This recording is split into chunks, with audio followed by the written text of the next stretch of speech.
6, 5, 4, 3, 2, 1.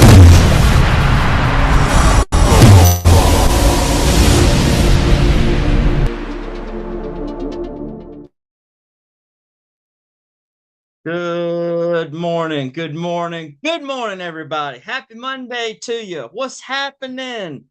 We got some extra sunshine. We got some extra daylight up in here.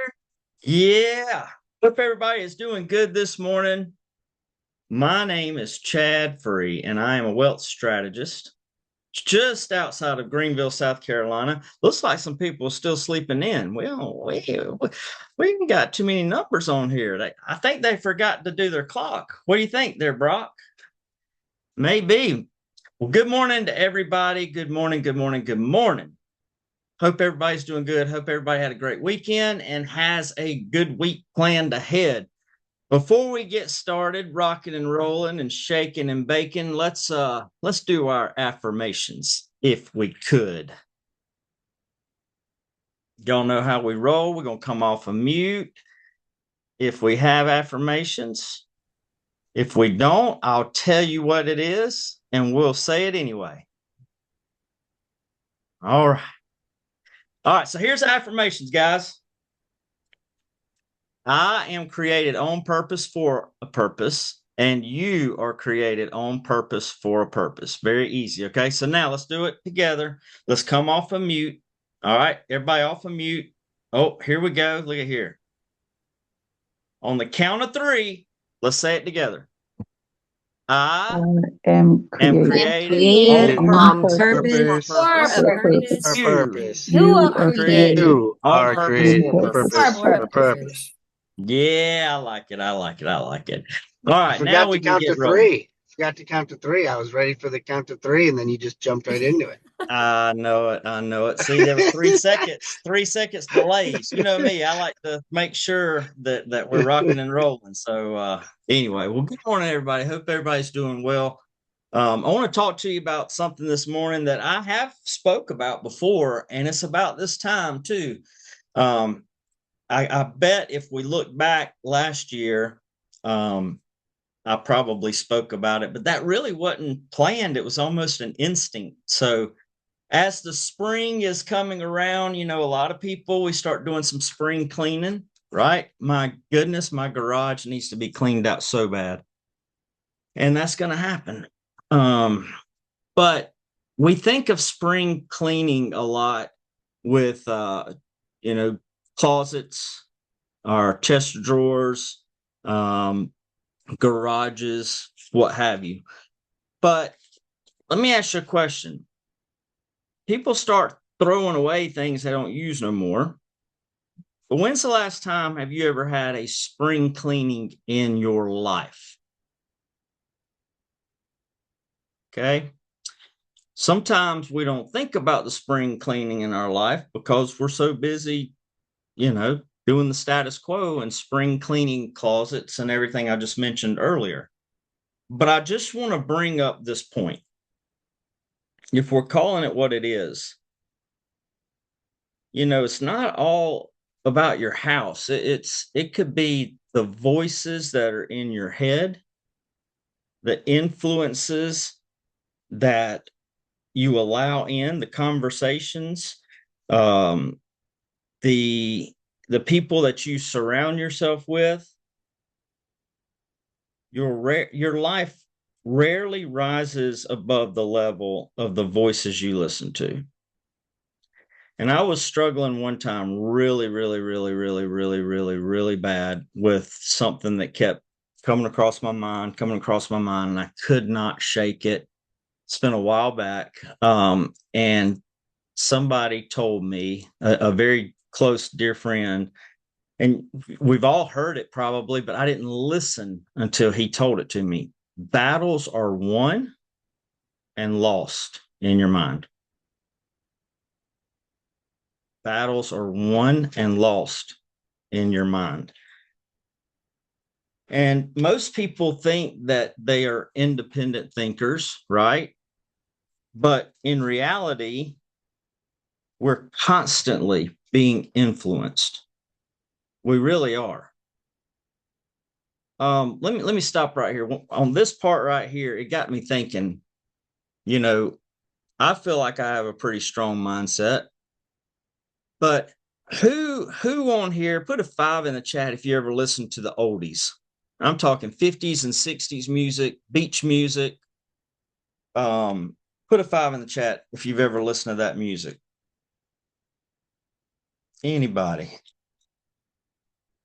Okay, there's the 5s. There's the 5s. That is like, seriously, nobody had to say these are the feel good oldies. Like, somebody put a label on that after I already knew that was the feel good oldies.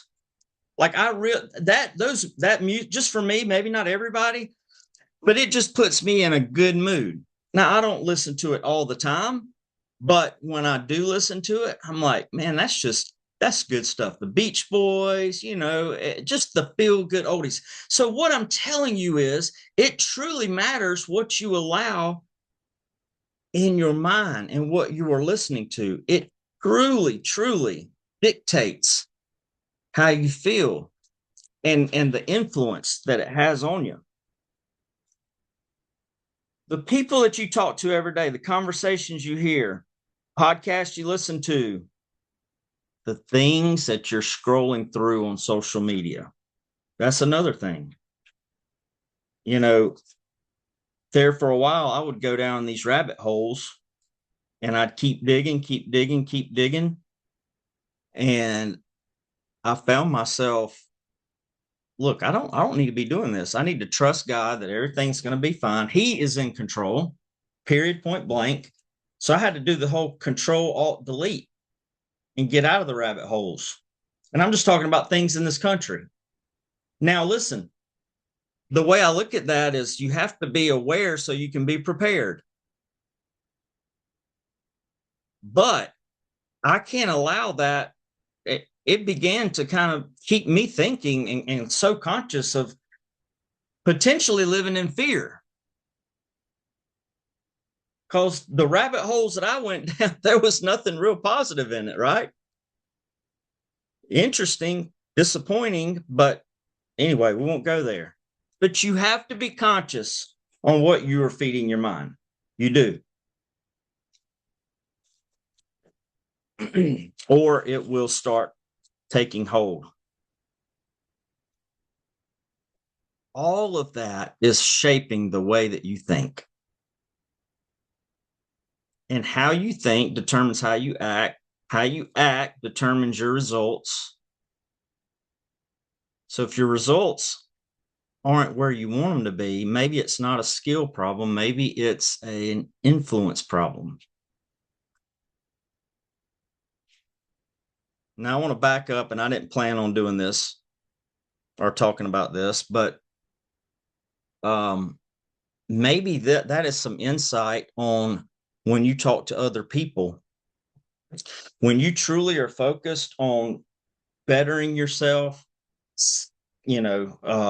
going next level with your mindset and such, you will start seeing and realizing that you have elevated.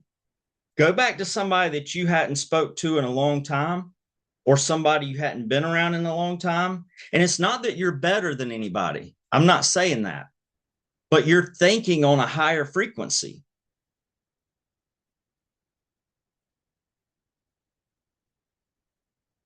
But also that may be a way to show some grace to people who haven't been exposed to that type of thinking. Maybe they don't know any better. Maybe they've never heard a message like this. And their environment, the way they've grown up, that's the way they think. That's the way they act.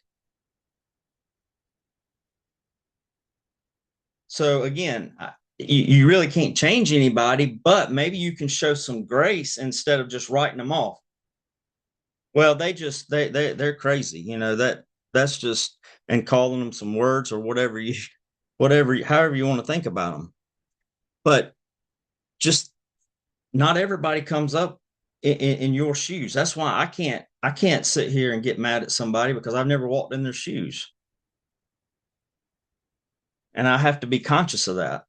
Oh, I want to punch them in the throat. Yeah, I said that. I said it right here. Y'all never know what's going to come out of my mouth. But that's you can't do that. Have you ever thought, I mean, just the way you brought up, okay, let me just a side note. I've told people this before. All right, just accept this with some grace too, if you will. I feel like I'm a level-headed person. Like I'm pretty reasonable. You know what I'm saying? And then forever, I would not judge people, but maybe judge people on how far they were off from the way I thought about things. Does that make sense? I mean, I'm admitting that to y'all. When you come up in a way and you're brought up in a way, your ideology and all that stuff, this just kind of baseline. Hey, I'm a reasonable person. How did you get way over there? Or how did you get what in the makes you just scratch your head like, what in the world? Well, maybe you are a level-headed person, but maybe they didn't have that blessing of being brought up the way you were brought up. Or it could be the other way around. But regardless, everybody's different. Everybody's different. Now that went off on a tangent. We were going down the highway of spring cleaning, but we got off in an exit. So let's get back on the highway. Okay. Let's get back on the highway. So here's the deal. Y'all have heard the saying that you become the average of the people that you spend the most time with. If you surround yourself with people who complain, you'll start complaining.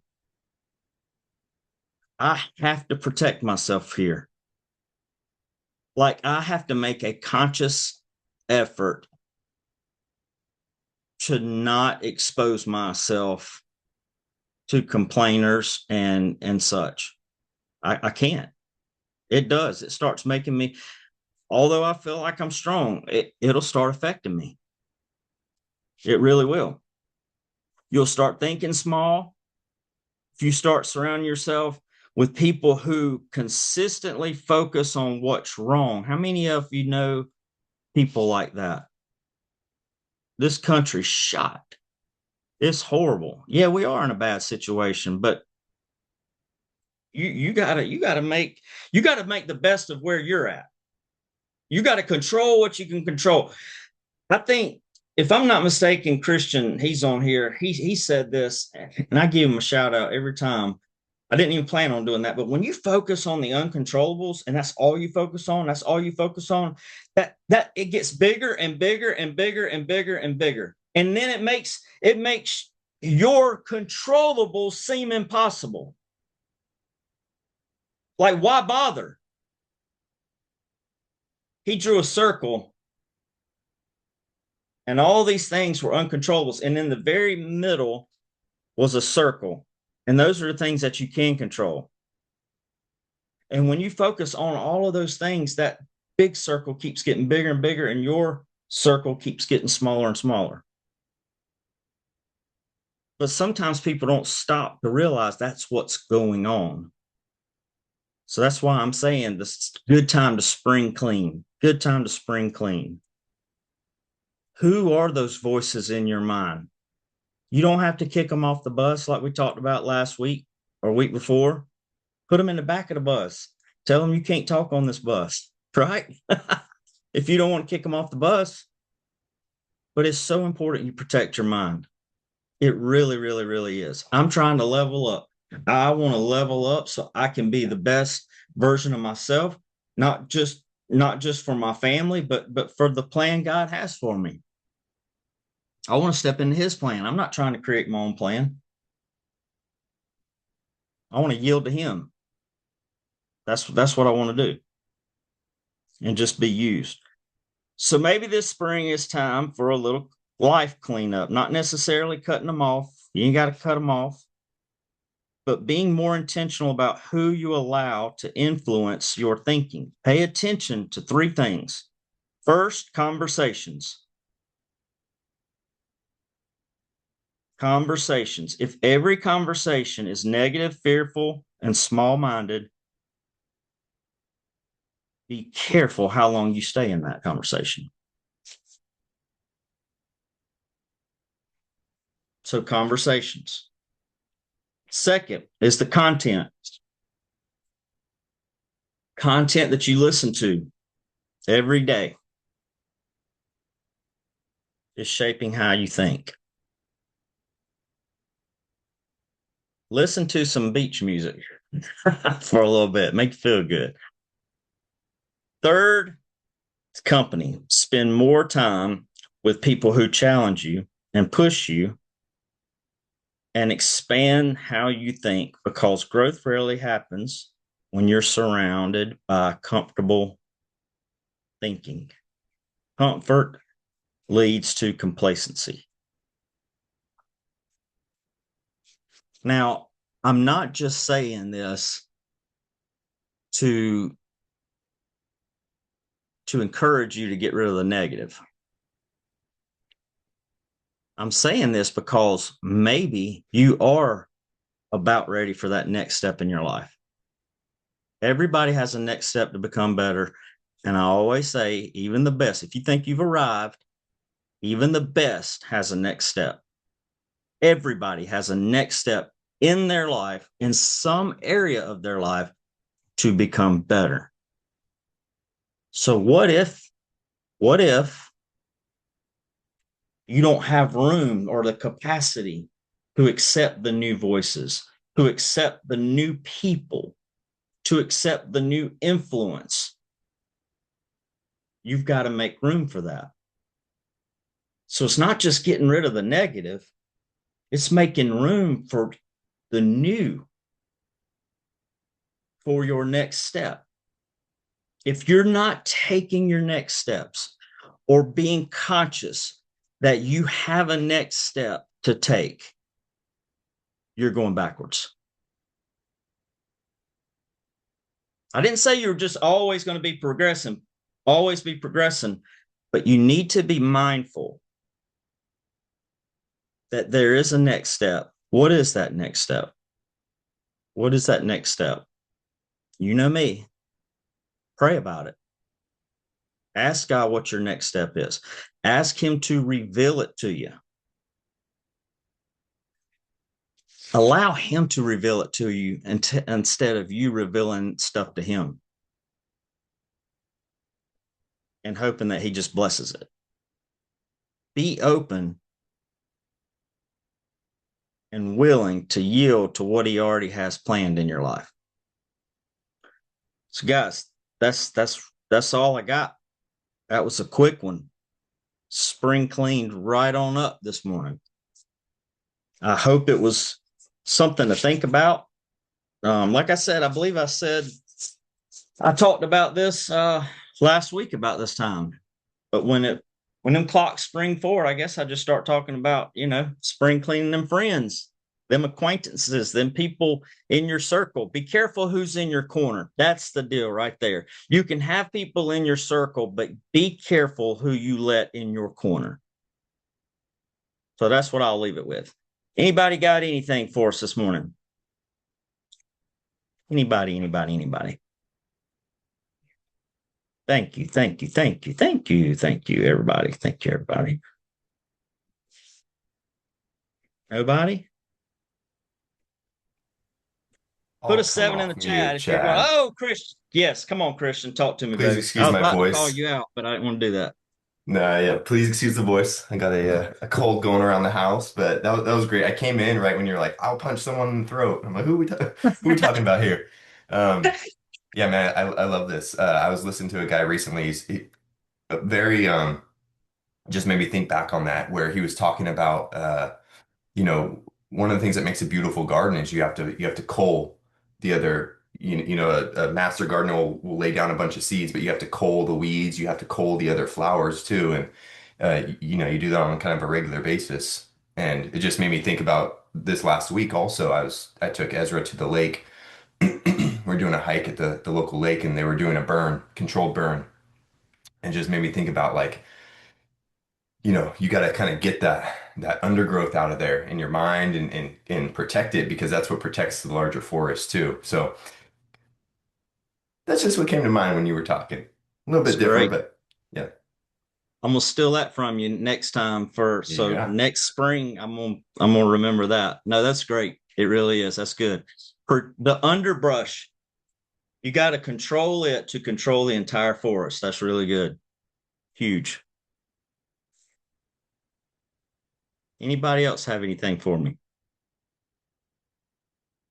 Anybody? Good Ross, This is morning, Chad. actually go, Sherry. Sherry. Oh, go, Sherry. Go, Sherry.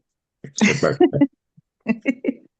Good morning, man. I love what you said about how powerful our words are.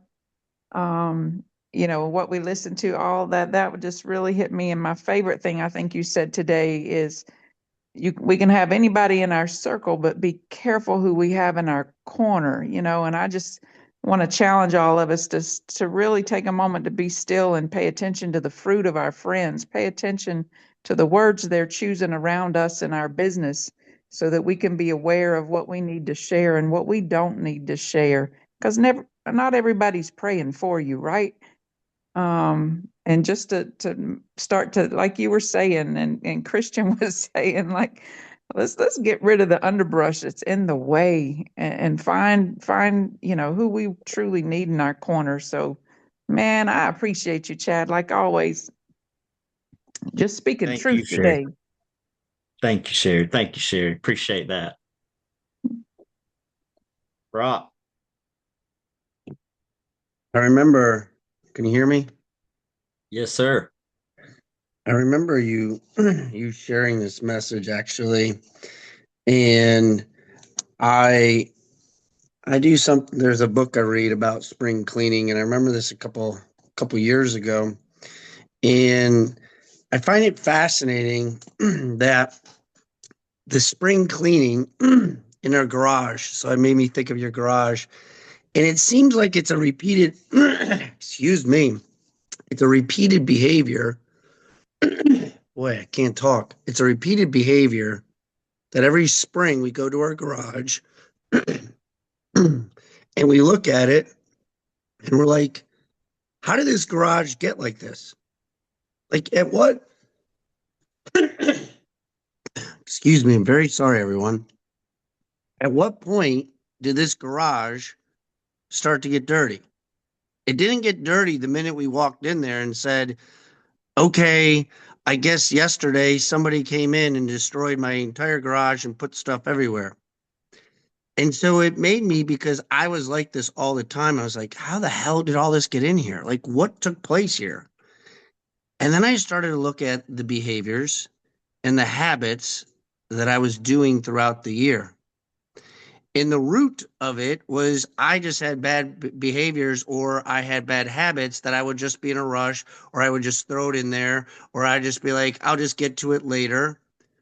Which then goes into, if you walk around your neighborhood, I bet that there's people, if everybody had the garage doors open, and I do look at people's garages, I'm like, well, damn, boy, that garage is always clean. That garage is a freaking mess every time. I'm like, I don't even know how they could fit more stuff in there. And then I start thinking, I wonder what their house looks like. I wonder what their bank account looks like. I wonder what this looks like. And I go down this little rabbit hole. But it's the people you associate yourself with of exactly what you said, Chad, because if that person who had a clean garage came to your garage, you'd be like, hey, man, let me help you out with this. Like, let me look at this. Like, how did you get your garage like that? And so I just started adjusting my behaviors that when I'm putting the lawnmower back, I actually put it back where it's supposed to be. When I'm supposed to go and I have the weed whacker, or I got the blower, or I got my Christmas gifts, or I got my Halloween gifts, like, I make sure that I put them back. I just don't leave it there and say I'll get to it later, because that becomes a behavior and a habit throughout my rest of my business, my day, throughout different things. And it's just like, okay, I got to make sure that I get to this. I got to make sure that I finish the job. Like the Christmas decorations is not finished until it gets into the attic. And so I love your message. And it just reminded me, like, make sure you finish the job, Rock. Make sure you finish whatever it is that you're doing. So that way the garage doesn't get messy again. Because if I have the right habits and behaviors, my garage will remain clean. And so I just really like this whole topic. I can go in 27 different directions, but I just love it because it is a great time to do it, springing forward and just like looking at habits and behaviors. And so I don't know where else I'm going with that, but I really liked the message today. It really resonated with me. So thank you. Yes, sir. Thank you. Thank you. And I think that's, what Christian said too, constantly weeding, constantly weeding. So that's good. That's good. Our behaviors allow things to slowly but surely get to that point. I'm gonna leave you with this. You know, I think Sherry's the one that said it about commenting on my, your circle, but be careful who you let in your corner. My wife and I let some people in our corner one time years back, and they started to struggle in their relationship. And so we were there, very involved, wanting to help however we could. And they're the way I would describe it. Number one, you can't see the picture when you're stuck inside the frame, and we had gotten into their frame. Their ship was sinking slowly but surely. But before I could think about it and look up, they had done thrown an anchor in my boat, in our boat. And they was bringing us down with them. And I knew right then that is something that I've got to pay attention to and that I can never, ever, ever allow to happen again. So I didn't name that or actually, put that label on it, the circle in the corner, but later on it fits, the shoe fits. So really, really, really be careful. Be careful who you let in your corner. All right, guys, thank you so much. I appreciate all of you. Thank you for allowing me to come on and just pour into you and share. And y'all come back tomorrow morning at 8:15 right here. Brock the Rock will be here. Again, thank you, everybody. Everybody have a good week, good rest of your day. God bless you. See you.